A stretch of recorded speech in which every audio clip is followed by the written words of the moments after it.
9, las 8 en Canarias. Seguimos contando la actualidad de este miércoles, que te resumo en varias claves.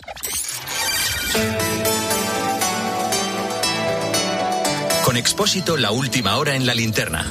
COPE, estar informado. Primera, te lo hemos contado hace poco más de media hora, el primer ministro eslovaco Robert Fico está extremadamente grave tras recibir 5 tiros en Jaldova. Está siendo intervenido en estos momentos, la operación durará horas. El ministro de Defensa pide a la población que rece para que la medicina haga su trabajo. El autor del atentado está detenido. Segunda, el primer ministro de Israel, Benjamín Netanyahu, niega que se esté produciendo o que se vaya a producir un desastre humanitario en Rafah, algo que no respalda buena parte de la comunidad internacional. La Unión Europea le ha exigido que ponga fin de inmediato a la operación militar en el sur de Gaza. Avisa de que si no lo hace, se producirá más tensión todavía en la zona. Y tercera, el PSOE de Ceuta abre expediente a 2 de sus diputados por romper la disciplina de voto para apoyar una propuesta del PP. Les van a pedir que entreguen su acta por facilitar así la aprobación del presupuesto de Ceuta. Nabil Rajal y Mida Mustafa no han anunciado si formarán parte del grupo mixto en la Asamblea ceutí.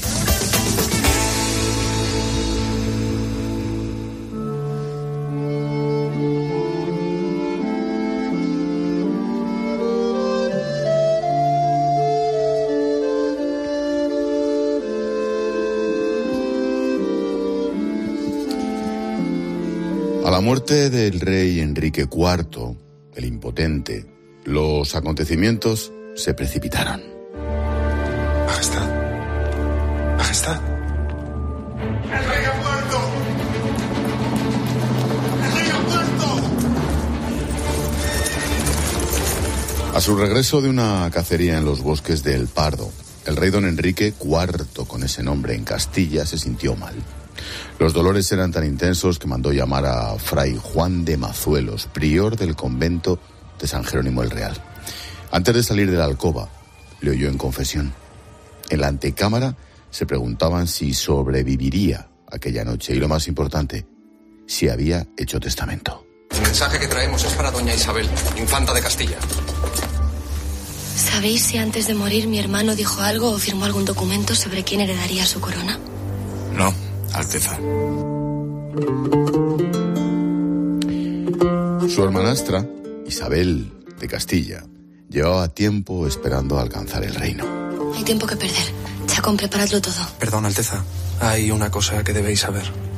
Diego Hurtado de Mendoza ha convocado una junta para dilucidar quién es heredera de la corona. Vos o doña Juana, la hija del difunto rey Enrique. No hay nada que dilucidar. Se acabó tener paciencia y he tenido bastante.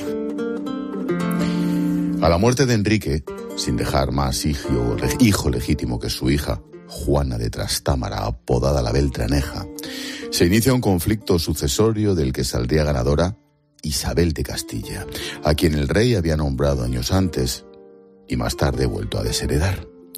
Esta noche visitamos, recorremos y aprendemos el periodo que transcurre desde la muerte de Isabel en noviembre de 1504. Nada de cuanto hemos logrado juntos se perderá, os lo juro. Pues velando por vuestros logros, guardaré memoria del inmenso amor que siempre he sentido por vos. Desde la muerte de Isabel hasta la muerte de Fernando en enero de 1516. Y lo hacemos siguiendo los hechos que describe el doctor en Historia Moderna, el novelista y profesor José Calvo Pollato, en su último libro, El Rey Regente, que edita HarperCollins y se encuentra en los estudios de COPE Córdoba. Profesor, querido José, buenas noches. Buenas noches, maestro. Encantado de estar una vez más a tu lado. La promesa que en el lecho de muerte en Medina del Campo le hace el rey Fernando a Isabel, ¿avanza cómo iba a ser este reinado del regente, José? En parte sí, en parte no. Él efectivamente le promete ese amor eterno que ha tenido y le faltó tiempo. Antes de que se cumpliese un año de la muerte de Isabel, estaba contrayendo de nuevo matrimonio. Contraía matrimonio con una sobrina del rey de Francia, de Luis XII, Germana de Foix, ¿no? Pero Fernando continuó el trabajo para asentar los fundamentos del que algunas décadas después iba a ser el imperio más importante que, en mi opinión, ha habido sobre la tierra. Me la has dejado votando. ¿El rey Fernando estuvo marcado por la política de Isabel, o dicho de otra manera, aún muerta, Isabel es quien mandaba? Isabel tiene una personalidad tal que, bueno, hemos dicho siempre Isabel y Fernando, no Fernando e Isabel. Y la verdad. F va delante de la I. O sea que no. Yo creo que tiene tal personalidad que su sombra es enormemente larga y se mantiene a lo largo de las décadas siguientes, ¿no? Isabel, además, en su testamento deja muy claras dos cosas. Una, que la reina de Castilla es su hija, Juana, y otra, que Fernando ejercería la regencia en el caso de que Juana no estuviese en el reino, y dice también, o no pudiera reinar. No sabemos muy bien lo que quería decir Isabel con esto, pero la presencia de Isabel estuvo permanente, continua en el prólogo o en el proceso en que Fernando sobrevive a su esposa. El común denominador de aquellos años de regencia, entre comillas, fueron las intrigas, la inestabilidad, los desequilibrios. Fue una época muy agitada, pero una época apasionante de nuestra historia. Nuestros exploradores, nuestros marinos siguieron ampliando el mundo tal y como lo conocían ellos, ¿no? Ya se habían dado cuenta, por ejemplo, de que Colón no había llegado a las Indias, había llegado a una tierra nueva que para los europeos era desconocida, y sabían que al otro lado debía haber otro mar. Y fueron a buscarlo y lo encontraron en este tiempo. Núñez de Balboa descubre lo que luego hemos llamado el Océano Pacífico en 1513 y no se conforman con ello. Años después seguirán buscando para ir del Atlántico al Pacífico y lo encontrarán en 1519. Es decir, están ampliando el mundo. Eso por un lado. Y por otro, se encuentran con unas tensiones muy fuertes porque Fernando, que acabamos de comentar, que se casa con Germana de Foix, no lo hace por una razón, digamos, personal, sino por una razón política. Se lleva muy mal con su yerno, con el marido de Juana, la verdadera reina de Castilla, y ese yerno, Felipe el Hermoso, ha cerrado un pacto con el rey de Francia y Fernando ve que Aragón peligra, la frontera norte con Francia, la frontera occidental con Castilla. Para él es un problema y el enfrentamiento con Felipe estaba servido. Esas tensiones son muy fuertes.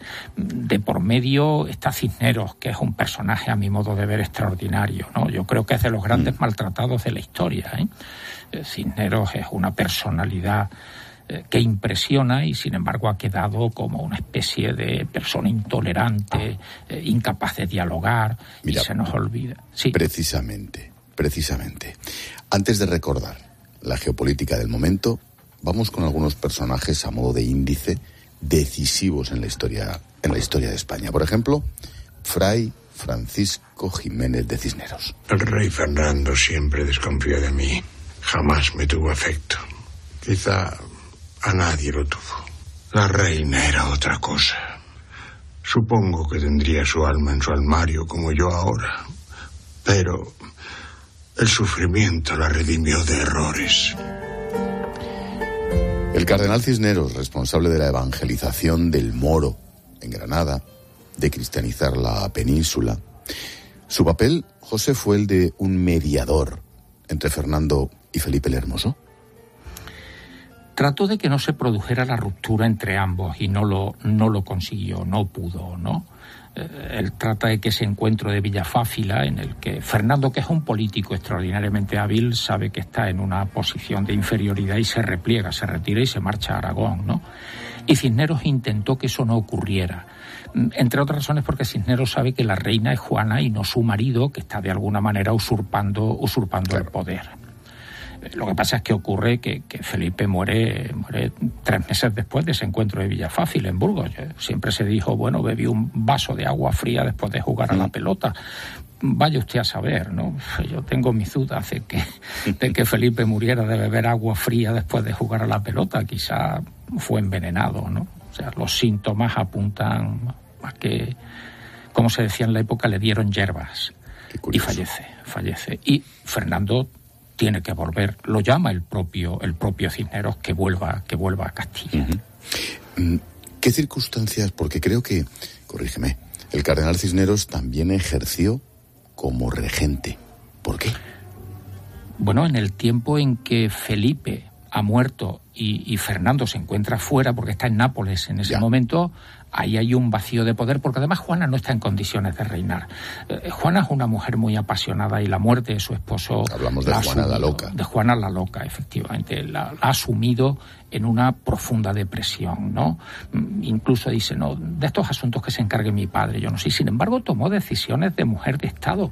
Por ejemplo, decide inmediatamente después de la muerte de Felipe el Hermoso, de su marido, que todos los flamencos que han venido con él tienen 15 días para marcharse del reino, y además anula todos los nombramientos que Felipe había hecho. Es decir, actúa como un gobernante que en ese momento sabe lo que está haciendo. Y claro, Cisneros se tiene que hacer cargo de la regencia hasta que regrese Fernando, que no lo hará hasta muchos meses después, casi un año después de que muera Felipe.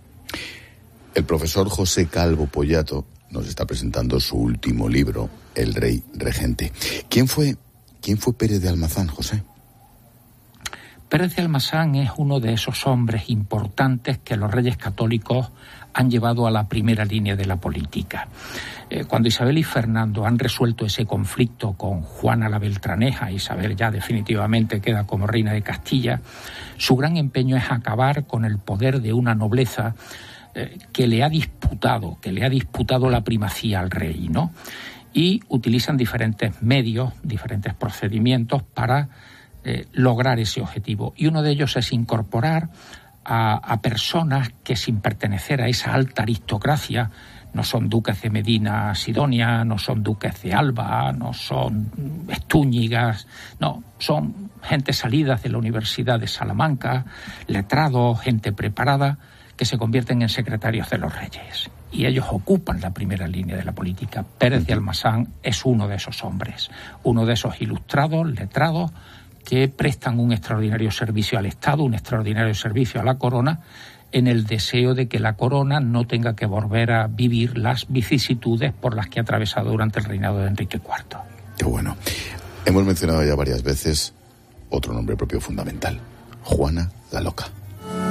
Ojos de Juana la Loca. ¿Por qué estoy loca? No es verdad que estoy loca. Sí, loca. ¡Loca! ¡Sí, loca! ¡Loca! ¡Estoy loca!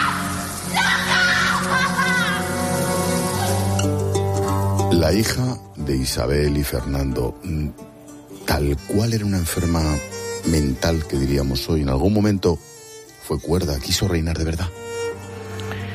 Tiene momentos de cordura, sin duda.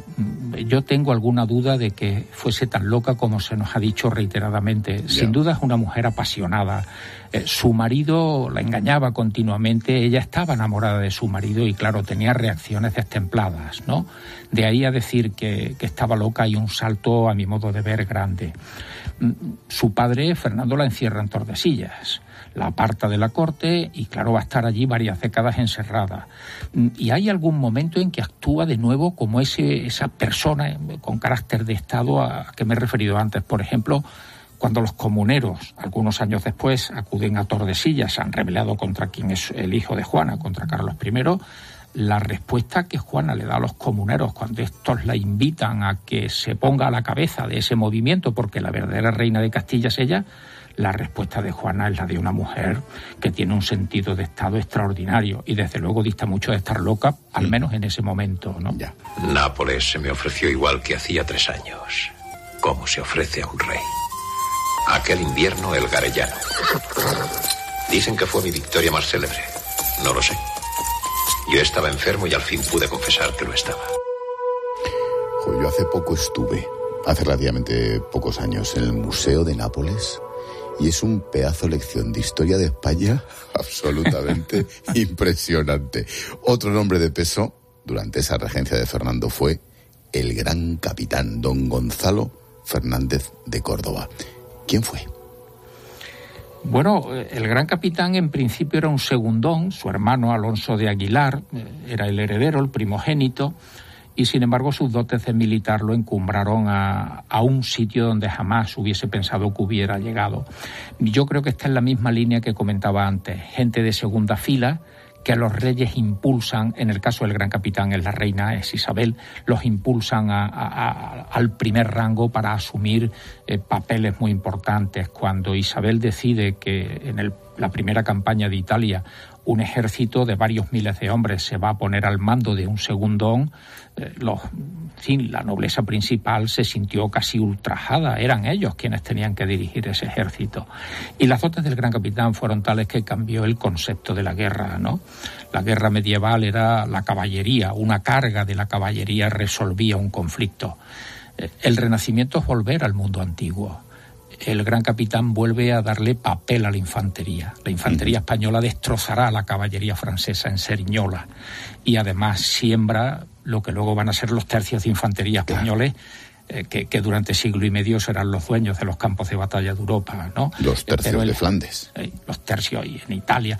Claro. Esos quedan, no funda, el Gran Capitán no funda los tercios, son ya del reinado de Carlos I, pero la semilla, el papel que va a tener la infantería en los conflictos bélicos de las décadas siguientes, de los siglos siguientes, eso se debe al Gran Capitán. Es un estratega excepcional. Un capítulo que llama la atención. ¿Por qué Fernando destinó una gran cantidad de dinero a editar la Biblia en arameo, en hebreo y en griego? Nada más y nada menos que de la mano de Elio Antonio de Nebrija. Cisneros decide que hay que hacer una revisión de la Biblia y una gran edición. Ha fundado ya la Universidad de Alcalá de Henares, es decir, que eso se nos olvida con frecuencia. No está mal. Cisneros es un personaje extraordinario, funda esa universidad, tiene una política norteafricana con una visión que hoy, 500 años después, nos hace pensar en él, ocupar las plazas del norte de África. Bueno, contrata a Nebrija porque Nebrija ha perdido una cátedra por oposición en Salamanca frente a un candidato, digamos, menor. Eso pasaba en el siglo XVI, ahora ya no pasa, ¿no? Nebrija se marcha y Cisneros lo contrata y le dice a Nebrija: el maestro dará clase cuando lo considere oportuno, pero ha de revisar el texto latino de San Jerónimo, la Vulgata, para incorporarlo a esa gran Biblia políglota que es una de las grandes empresas editoriales del siglo XVI, ¿no? Esa es la otra cara de Cisneros que se nos ha olvidado con demasiada frecuencia, ¿no? Y nos ha quedado esa idea de hombre intolerante, de hombre que busca solamente imponer su criterio, ¿no? Cisneros es mucho más que todo eso. Qué maravilla. La regencia de Fernando el Católico es la trama, mejor dicho, es la verdad de la última novela del doctor en Historia Moderna José Calvo Pollato, El Rey Regente, que edita HarperCollins. El Rey Regente, en esta segunda parte, ya hemos hablado de los protagonistas, se centra en las relaciones internacionales del momento, la política exterior. Por la gracia de vuestra Alteza, ha confirmado ya a toda la humanidad la existencia de un mundo nuevo, Terra Incógnita. Ese continente fue descubierto en primer lugar por un marino enviado por vuestra Alteza. Su nombre, Américo... Fernando había manifestado su deseo de alcanzar las islas donde crecía el clavo, la pimienta, la canela. Estamos hablando de política exterior con mayúsculas, ¿no, José? Estará ensanchando el mundo y las relaciones entonces se extienden de una manera extraordinaria.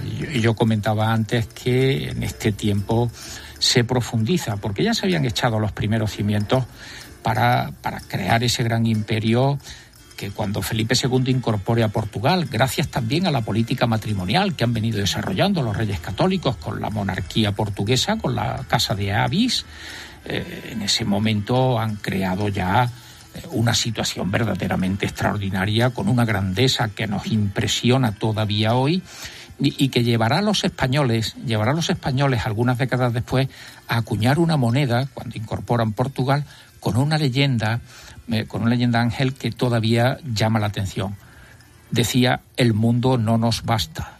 Se habían extendido por todo el mundo en esa política internacional por la que posesiones en Europa, en África, en Asia, en América, Australia no la conocían todavía, la conocerán poco después, pero en ese momento el imperio se extiende por todas partes. Esas relaciones internacionales, su base, su raíz, se está echando en este momento.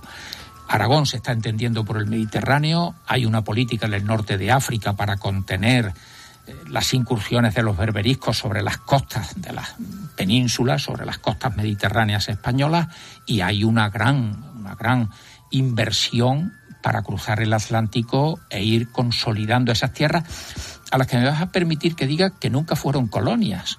Quienes crearon colonias fueron los ingleses. Castilla lleva allí su aparato administrativo, su estructura judicial, su sistema legislativo, igual que aquí. Y sus universidades, efectivamente.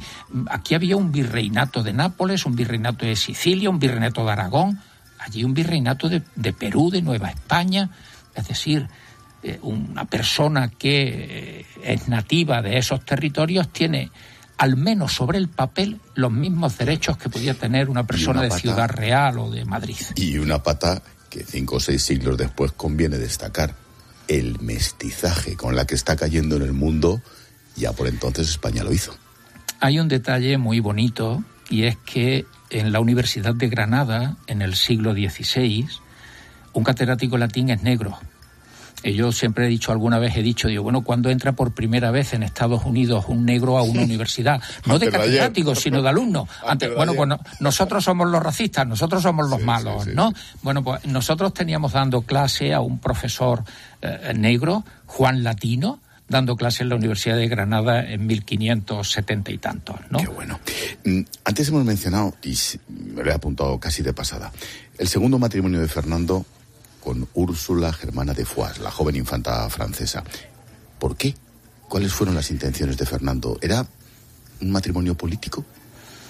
Básicamente político para tratar de evitar, de romper esa alianza que su yerno ha cerrado con el francés, y la hace saltar por los pedazos, a costa incluso de que si hubiese un descendiente varón, en las capitulaciones de ese matrimonio así se expresa, que fuese niño, un descendiente varón, se convertirá en rey de Aragón. En Aragón las mujeres no podían reinar, en Castilla sí, pero en Aragón no, en aquella época. Si hubiese nacido un niño, y de hecho nació, del matrimonio de Germana de Foix y de Fernando, nace un niño, pero vivió escasamente horas.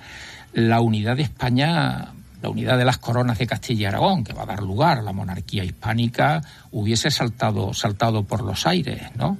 Cisneros estuvo siempre muy preocupado por esa cuestión, por ese matrimonio en el que Fernando incluso se valió de determinados procedimientos para... Es 3 veces mayor que su mujer. Germana, cuando contrae matrimonio, tiene 18 años y Fernando 53. Bueno, pues Germana quería quedarse embarazada, ¿no? Ya de ser. Pero bueno, no ocurrió, y la unidad dinástica que en un primer momento crean Fernando e Isabel terminará dando lugar al nacimiento de lo que hoy llamamos España.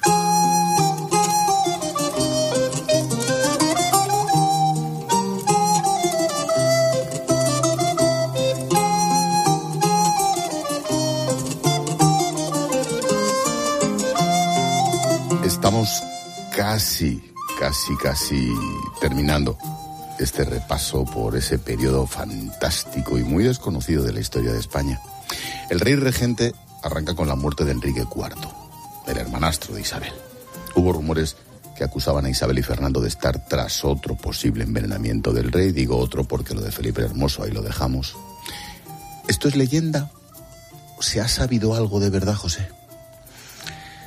Y yo creo que Enrique IV muere de enfermedad, ¿no? Lo que nos dicen las crónicas. Lo que pasa es que las crónicas son muy controvertidas, ¿no? Unos dicen una cosa, otros otra, y no sabemos a quién hacerle caso. Es lo mismo que con el testamento, si hizo testamento o no.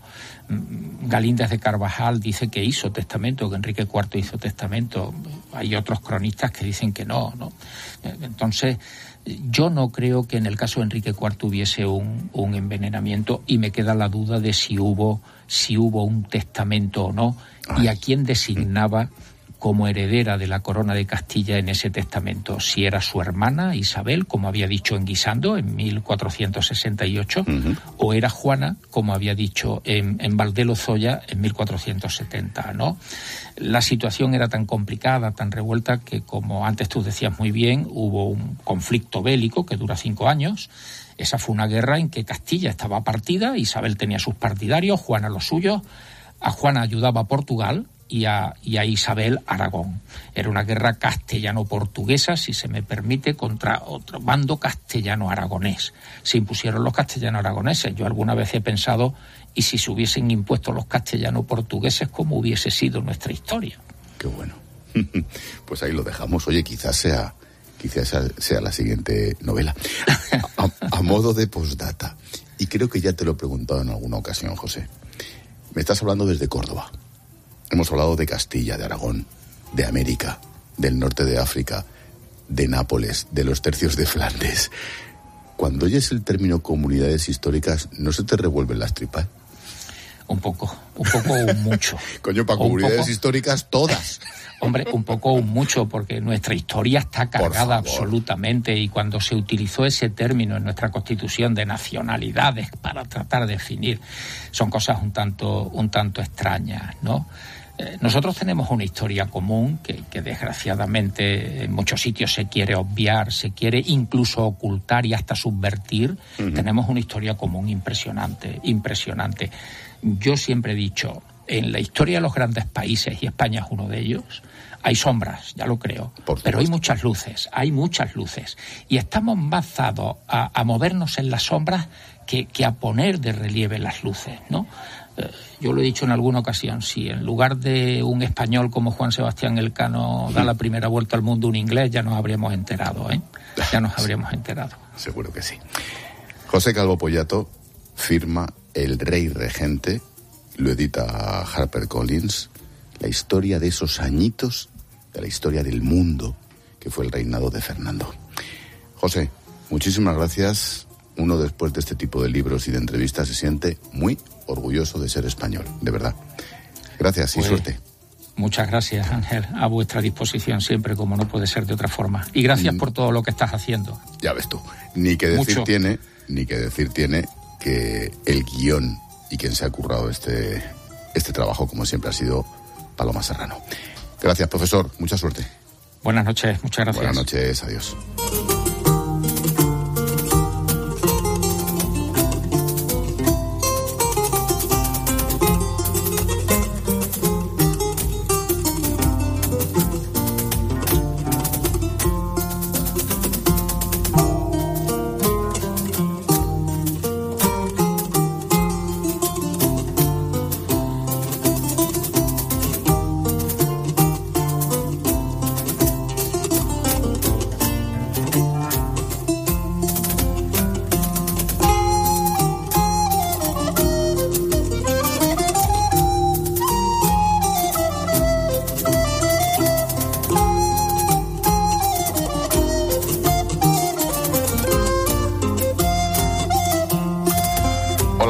Hola, Ángel.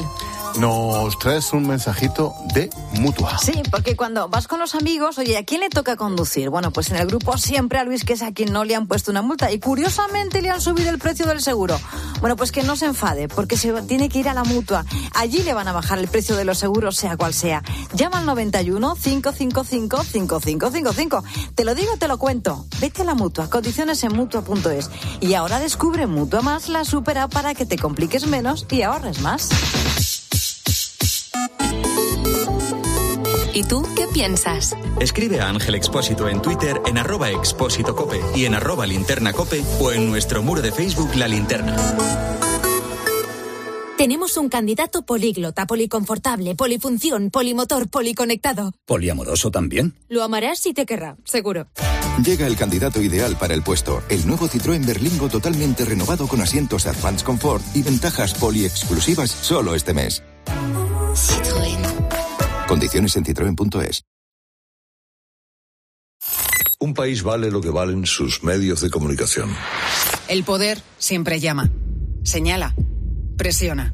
Pero las amenazas actuales nada tienen que ver con cualquier tiempo pasado. Buscan que no te contemos lo que otros callan. En COPE somos conscientes de ello y trabajamos cada día por la verdad. Queremos ayudarte a entender lo que pasa a tu alrededor. Queremos construir una sociedad más libre y mejor informada, alejada de manipulaciones. Por eso, ahora más que nunca, te damos las gracias por escucharnos. Por confiar en nuestra forma de hacer radio. COPE, estar informado. Escuchas La Linterna. Y recuerda, la mejor experiencia y el mejor sonido solo los encuentras en cope.es y en la aplicación móvil. Descárgatela. Buenos días. Perdona, ¿los vinos de Rueda para compartir risas? Sí, los tienes al lado de los de Rueda Pelimanta.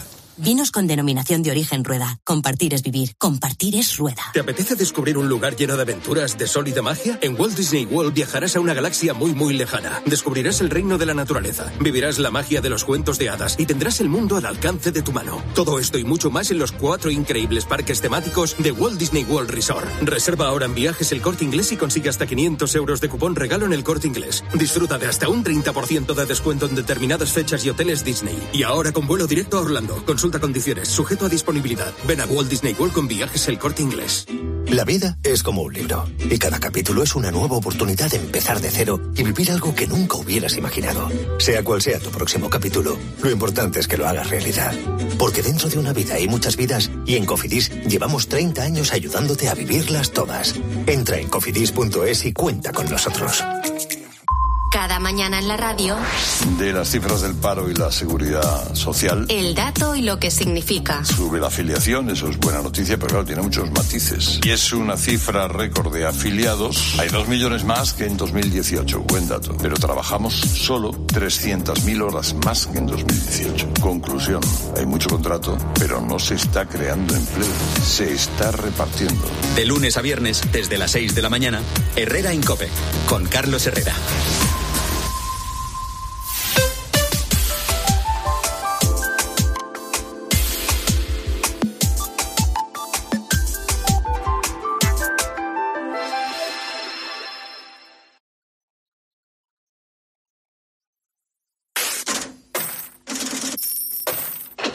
Expósito. La Linterna. COPE. Estar informado. Entramos en clase de economía. ¿Qué tal, Pilar? Te cuento enseguida que Bruselas ha mejorado hoy su previsión de crecimiento para nuestra economía. La eleva hasta el 2,1%, una décima más de lo que pronostica el gobierno. Cumpliremos con lo pactado también en materia de déficit. Según la Comisión Europea, cerraremos el año con un 3% y una deuda del 105%. El gobierno ha aprovechado para sacar pecho. El ministro de Economía es Carlos Cuerpo. Las previsiones de la Comisión Europea confirman ese modelo de crecimiento equilibrado en España, que por lo tanto será más sostenible, con una señal positiva de confianza en la evolución tanto a corto como a medio plazo de nuestra economía, por encima incluso de nuestros principales socios. Pilar García de la Granja, buenas noches. ¿Qué tal, Ángel Expósito? Buenas noches, feliz San Isidro. Igualmente. Oye, bien, ¿no? O bien, pero... Bueno, no sé. Trabajando como labradores. Nosotros somos labradores de la radio. No, sí, es nuestro día. Hay que celebrarlos todos. Oye, ¿qué te parecen las previsiones? Bueno, vamos a ver, sobre el empleo. Es evidente que no se está creando tanto empleo como el gobierno dice que se está creando, ¿no? Se está repartiendo el que hay. Por eso, de forma consistente, tenemos prácticamente 3 millones de parados, aunque se disparen las afiliaciones a la seguridad social. La cuestión aquí es, ¿y por qué se disparan las cotizaciones a la seguridad social? Y la respuesta es que por cada contrato que se hace, te dan de alta en la seguridad social, aunque sea por una semana, aunque sean 4 fijos discontinuos en el mismo mes, ¿no? Y sobre la inflación, fíjate, Ángel, que el sector servicios, que en España ha cogido muchísimo peso en los últimos 3 años, volvemos a los niveles prepandemia, por ejemplo, con el turismo, pero sin embargo decae la industria. El sector servicios es mucho más inflacionista. ¿Por qué? Porque si tú te atraes a 80 millones de turistas todos los años, el consumo dentro del sector primario, la subida de los costes laborales, la subida de la energía, repercute al final en la subida de los precios, ¿no? Y ahí es más difícil de controlar. Claro. Como siempre ha sido un anuncio con luces, pero con sombras. Bruselas nos afea esa elevada tasa de paro que comentabas, otra vez más sobre la inflación, un 3% para terminar el año con las cifras más altas de nuestro entorno. Pero aquí habría que decir que es mejor tener un 3% de inflación que casi el 10% que vimos hace 2 años, ¿no?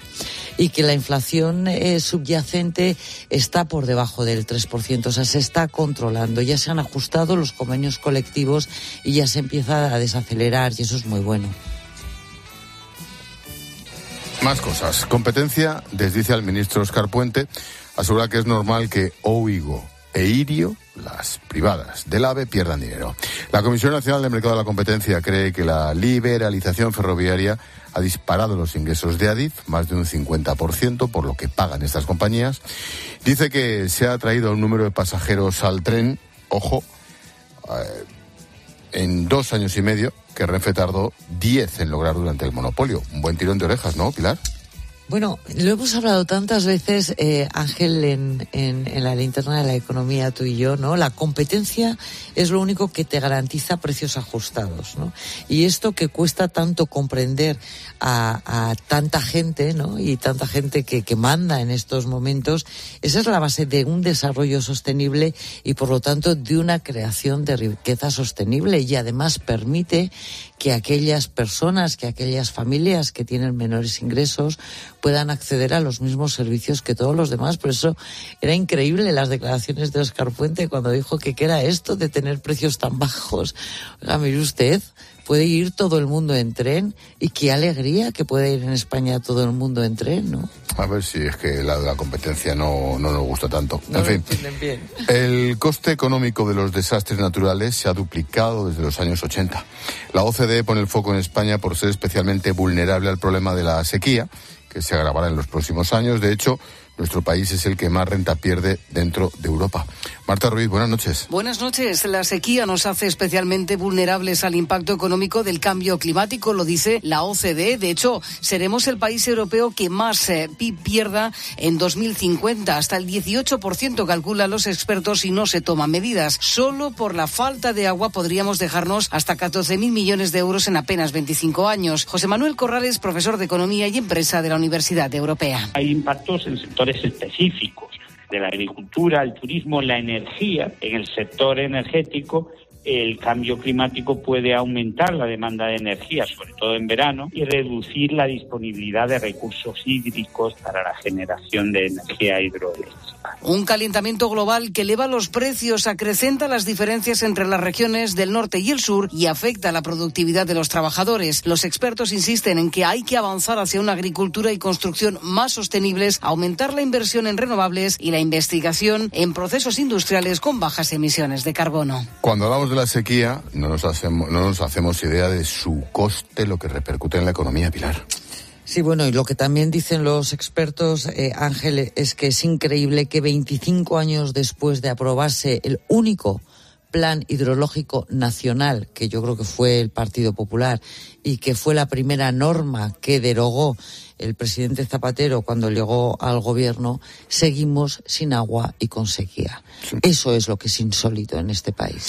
Noticia de empresa. Ford aplicará un ERE en Almusafes, lo ha desvelado hoy UGT. Todo tras anunciar que allí se fabricará a partir del 27 un nuevo modelo híbrido del que se quedarán 300.000 unidades al año. Se iniciarán negociaciones el próximo día 28 de mayo para ese ERE, una de cal y otra de arena. Bueno, más bien 2 de arena, ¿no? Porque hasta el 27 largo me lo fías. Fíjate, lo comentábamos hace tan solo un minuto, ¿no? La industria está jibarizándose a pasos agigantados en nuestro país. ¿Y esto por qué lo sabemos? Por el consumo de energía. El consumo de energía mensual. Quien más energía consume son las grandes industrias, que por cierto son las que tienen los trabajos más especializados y mejor pagados, mejores salarios. En el momento en el que tú desarrollas mucho un sector, en nuestro caso el turismo, pero dejas de la mano de Dios un sector tan importante como es la industria y la gran industria, el país tiene un problema, y eso es lo que estamos viendo también en el sector del automóvil.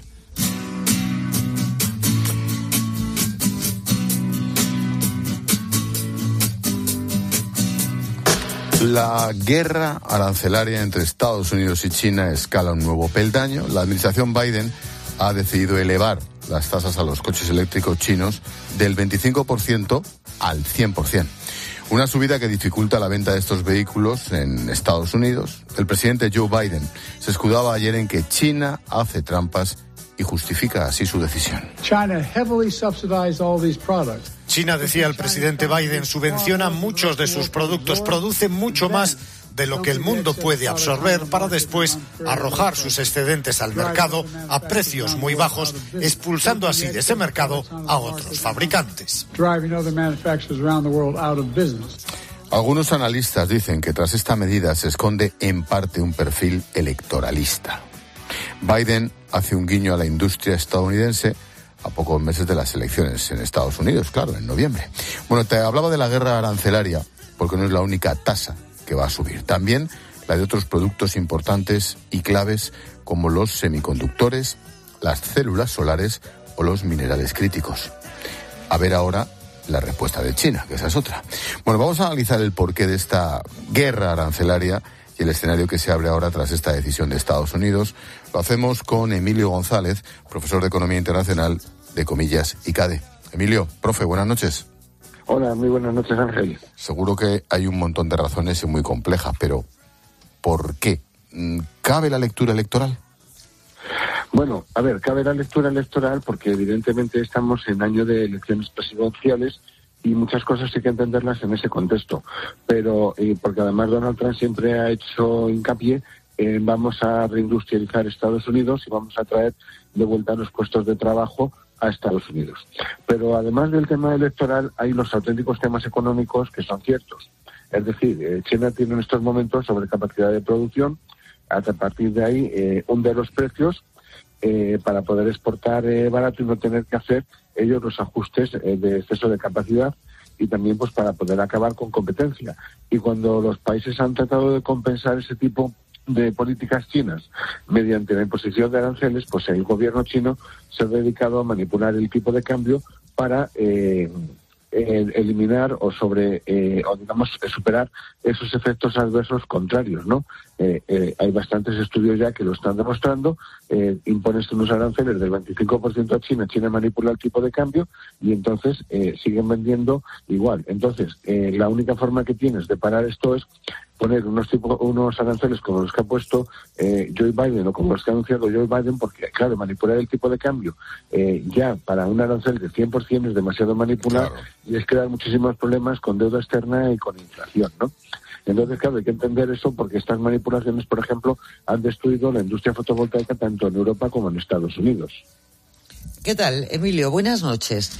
Pero lo que parece que aquí está pasando es que los chinos claramente no están cumpliendo con ninguna de las normativas que cumplimos en Occidente desde ningún punto de vista, ¿no? Ni climáticas, ni con los derechos laborales, nada así, y por lo tanto producen mucho más barato.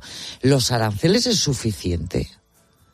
Bueno, los aranceles pueden ser suficientes si lo que queremos es evitar la competencia injusta en un sector concreto. Pero no hay que olvidar que China en estos momentos tiene muchísimos problemas internacionales porque incumple prácticamente todo lo que son la normativa de comercio internacional de la Organización Mundial del Comercio. Por ejemplo, es un país de renta media alta, pero sigue teniendo un arancel medio del 25% en lugar de liberalizar y abrir sus fronteras. Entonces, es un tema que va más allá. El arancel te sirve para proteger determinados sectores o para evitar que determinados sectores desaparezcan ante las malas prácticas del gobierno chino, pero no para acabar con esas malas prácticas a nivel general. Eso requiere una negociación mucho más amplia y en estos momentos China parece no estar por la labor porque se siente un poco como la dueña del mundo y la que trata siempre de imponer sus condiciones. Te iba a preguntar precisamente por eso, Emilio, ¿cómo puede responder China? Bueno, pues China va a responder, ya lo sabemos, poniendo otros aranceles a las importaciones de Estados Unidos, como hizo cuando Donald Trump impuso aranceles al acero y al aluminio procedente de China. Esa va a ser su respuesta. Lo que pasa es que en estos momentos el problema va a ser más complicado porque están también todas las empresas multinacionales estadounidenses que siguen todavía produciendo en China y que hay una fuerte presión por parte del gobierno estadounidense para que se marchen de allí por razones geopolíticas, lo primero de todo y por razones de seguridad. Entonces China tampoco tiene demasiado margen, a pesar de lo que ellos crean, para poder imponer demasiadas sanciones, porque habéis hablado también de aranceles sobre los semiconductores, entre otras cosas también pues para tratar de forzar esa salida de China de este tipo de empresas, ¿no? De las empresas estadounidenses, que al final lo que están haciendo es darle a China tecnología que después se vuelve contra Occidente. Sí, pero cuando hablamos de semiconductores o de productos manufacturados, bueno, puedes pensar, se pueden fabricar en Estados Unidos, pero cuando hablamos de materiales críticos, si resulta que estos materiales solo los tiene China o solo se encuentran en países o en minas, por ejemplo, que controlan los chinos o industrias chinas, ¿eso como qué hace Estados Unidos? Bueno, a ver, China no tiene el monopolio de la existencia de estos materiales. Lo que sí que tiene China es que China lleva explotándolos ya bastantes años y otros países habían renunciado a la minería de este tipo de materiales porque era mucho más barato importarlos de China. Pero desde hace aproximadamente 2 años se están empezando a reabrir las minas de lo que se llaman las tierras raras, estos materiales que son tan importantes para la tecnología en los países occidentales. Australia se está convirtiendo en un gran exportador de tierras raras, Canadá también, y Estados Unidos también está empezando a reabrir las minas precisamente porque no se puede depender de China en un elemento tan estratégico como es este, que es esencial para las tecnologías modernas. ¿Por qué los coches chinos, estos híbridos o eléctricos, están inundando el mercado? Incluso aquí van a fabricar. Bueno, el primer objetivo es la dependencia, es China convertirse en el gran exportador de vehículos eléctricos y, en cierto modo, acabar con la competencia de otros productores, ¿no?, para tener el dominio del mercado. En cuanto a lo que se vayan a fabricar aquí o en Hungría, que son 2 puntos calientes, ahí va a haber bastantes problemas. Lo primero, porque la Unión Europea se está oponiendo a todo esto. En segundo lugar, porque la política de inversión extranjera directa que está siguiendo China con sus inversiones es: yo monto una fábrica, pero todos los componentes los produzco en China y aquí simplemente ensamblo. Entonces, estaríamos nuevamente en la misma situación, con lo cual habrá bastantes problemas con la Unión Europea. O, si llegara el caso, que hicieran por lo mismo que en África, que es montar la fábrica, pero no generar empleo, sino llevarse trabajadores chinos para seguir produciendo barato. En cualquier caso, va a ser bastante complicado, y a pesar de que el presidente de gobierno lo ha anunciado aquí a bombo y platillo, se está encontrando ya con muchos problemas dentro de la Unión Europea, porque es abrir por la puerta de atrás al enemigo la puerta de casa, ¿no? Claro. Sí, la última, Pilar. Sí, antes hacía referencia Emilio y Ángel a Trump, ¿no? Ya que él había desatado también una guerra contra China. Yo no sé, ¿funcionó la estrategia cuando Trump decidió subir los aranceles y por eso lo repite Biden? ¿No funcionó? A ver, la estrategia empezó a funcionar porque se empezó a consumir otra vez aluminio y acero estadounidense. Entonces, eso funcionó. Lo que pasa es que también se pagó un precio, y el precio que se pagó fue que los aranceles que impuso China fue sobre producciones bastante sensibles. Por ejemplo, Estados Unidos era el primer exportador de soja a China, que es un producto que los chinos consumen muchísimo, y los agricultores estadounidenses, a raíz de aquello, han perdido el mercado chino en favor de Argentina, que se ha convertido en el principal proveedor de soja de Estados Unidos. Entonces, cuando estamos hablando de guerras comerciales, también tenemos que tener en cuenta que después hay efectos colaterales como ha sido este. Lo que ocurre es que llega un momento en que, por razones de seguridad y por razones estratégicas, lo que no podemos permitir es que, falseando el juego del libre comercio, haciendo trampas, se destruya el empleo industrial en los países desarrollados, porque China no quiere resolver sus problemas de capacidad, sus problemas de desarrollo, sus equivocaciones en el sentido de mantener un programa de desarrollo económico que no se corresponde ya con una dictadura, sino que seguir avanzando ya requeriría el paso a una democracia, ¿no? Claro. Emilio González, profesor de Economía Internacional, en comillas y de gracias, como siempre, por la clase particular y hoy especialmente. A vosotros, muchas gracias. Gracias, profesor. Adiós. Como cada miércoles, hablamos del sector primario en la linterna. España es el 4º mayor exportador de cerezas del mundo. Nuestro país sigue siendo el principal proveedor de esta fruta en la Unión Europea. A pesar de haber vivido una temporada catastrófica en 2023, España produjo más de 100.000 toneladas de cerezas. Somos uno de los 8 países que controlan 2/3 de la producción mundial. La mayoría sale de Extremadura, del Valle del Jerte, en Cáceres, conocido mundialmente, aparte de por la calidad de este fruto, por la floración de sus cerezos. Allí esperan que este año las cosas vayan mejor. José Antonio Tierno es productor de cerezas en la zona. José Antonio, buenas noches. Hola, buenas noches. Oye, pregunta doble. ¿Cuántos cerezos tienes y cómo se presenta la temporada? Bueno, pues yo tengo una explotación pequeña, ¿vale? De aproximadamente 1,5 hectáreas de cerezos, con entre 500 y 600 cerezos, ¿vale? Porque siempre hay algunos produciendo, otros que están renovándose. Compatibilizo al final la parte agrícola o la actividad agrícola con también soy el presidente de la agrupación de cooperativas del Valle del Jerte. José Antonio, ¿y os habéis recuperado ya de esas pérdidas del año? Te preguntaba por la temporada, José Antonio, ¿cómo se presenta la cosa? Vale. Perdón. La temporada, este año aquí en el Jerte hay una cosecha media y estamos muy esperanzados, ¿no? por resarcirnos un poco de la campaña anterior, la del 2023, que fue desastrosa. Del 88 no recordábamos una campaña similar.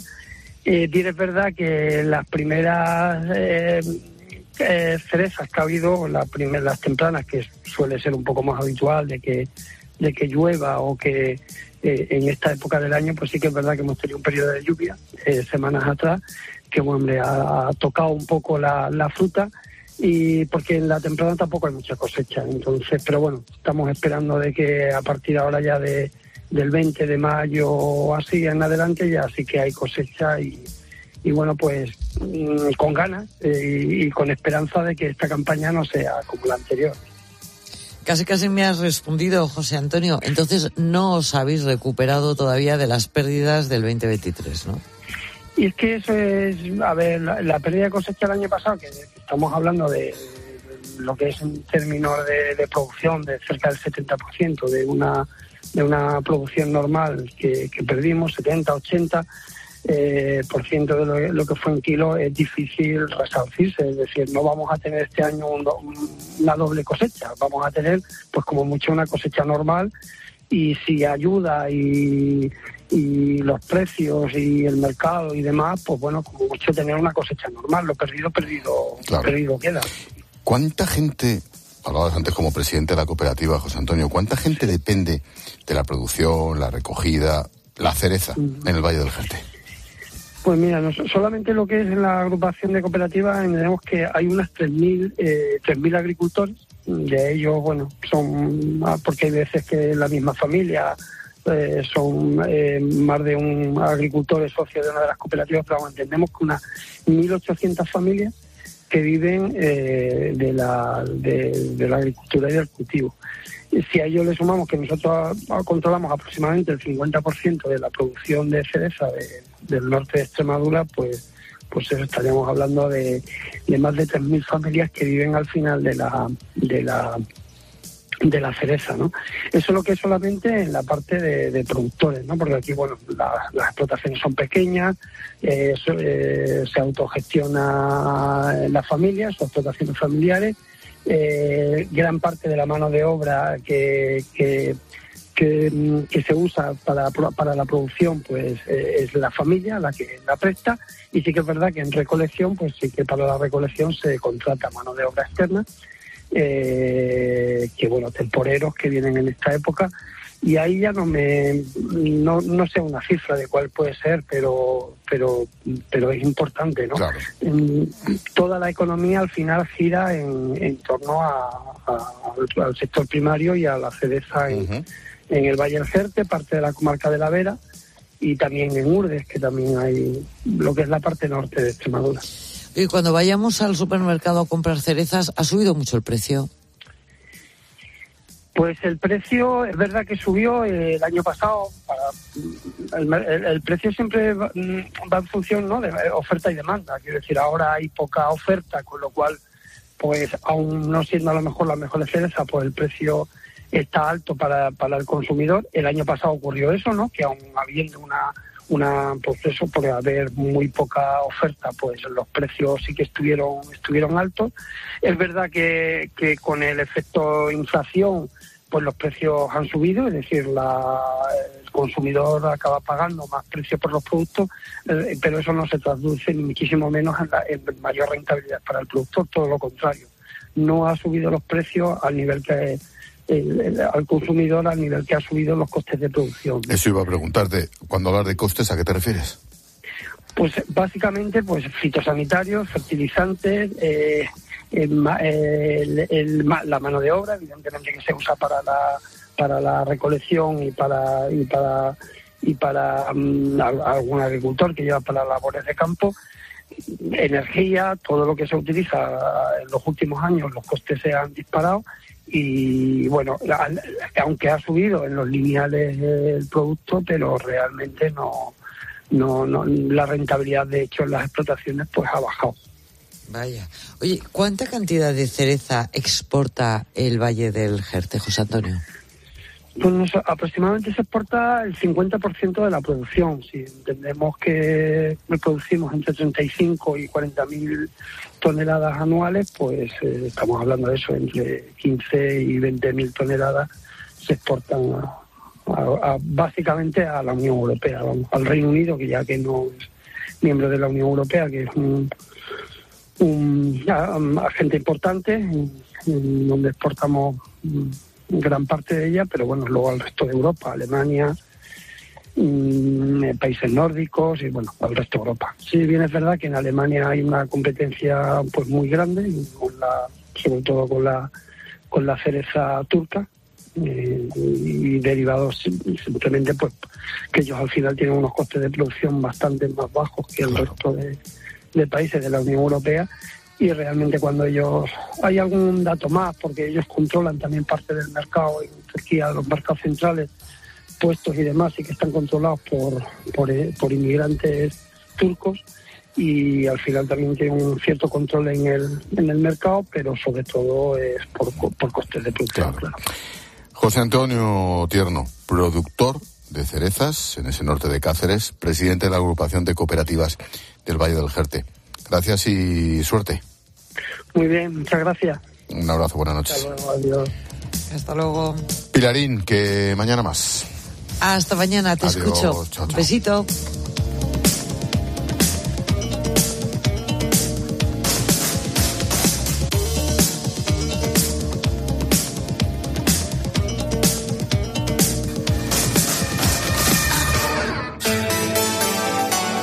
Expósito. La linterna. COPE. Estar informado. Un país vale lo que valen sus medios de comunicación. El poder siempre llama, señala, presiona. Pero las amenazas actuales nada tienen que ver con cualquier tiempo pasado. Buscan que no te contemos lo que otros callan. En COPE somos conscientes de ello y trabajamos cada día por la verdad. Queremos ayudarte a entender lo que pasa a tu alrededor. Queremos construir una sociedad más libre y mejor informada, alejada de manipulaciones. Por eso, ahora más que nunca, te damos las gracias por escucharnos. Por confiar en nuestra forma de hacer radio. COPE. Estar informado. Agárralo, Ocasión Plus. Agarra este coche, agarra esta full. Agarra esta oferta, agárrala tú. Que cambia, que precio me renta un montón. Agárralo. Más de 8.000 coches garantizados te esperan en nuestros centros y web. Más de 40.000 coches vendidos al año nos avalan. 15 días para probar, 1.000 kilómetros para rodar. Agárralo, Ocasión Plus. Es hora de contar verdades en la radio y tú puedes contarlas con nosotros, con Carlos Herrera, Pilar Cisneros, Fernando de Aro o Juanma Castaño. Son informaciones contrastadas. Gracias al máster universitario en Radio COPE de la Universidad CEU San Pablo y Fundación COPE, con 2 años de formación y prácticas remuneradas durante el segundo año. Ayúdanos a construir el futuro de la nueva radio digital con los mejores comunicadores de la radio española, la de los nuevos avances como la inteligencia artificial. Máster universitario en Radio COPE. Infórmate en fundacioncope.com y en el 91 8 28 39 30.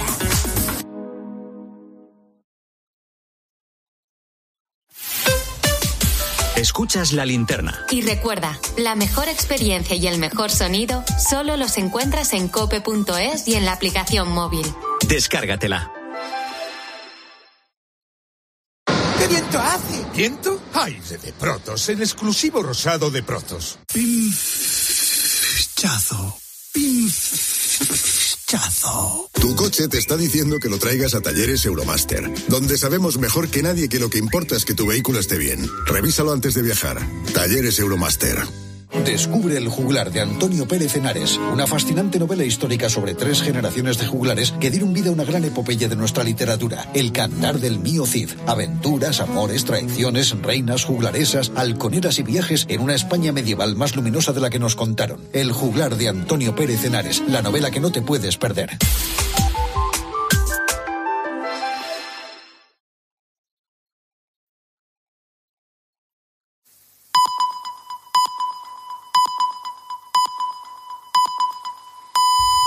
Son las 10.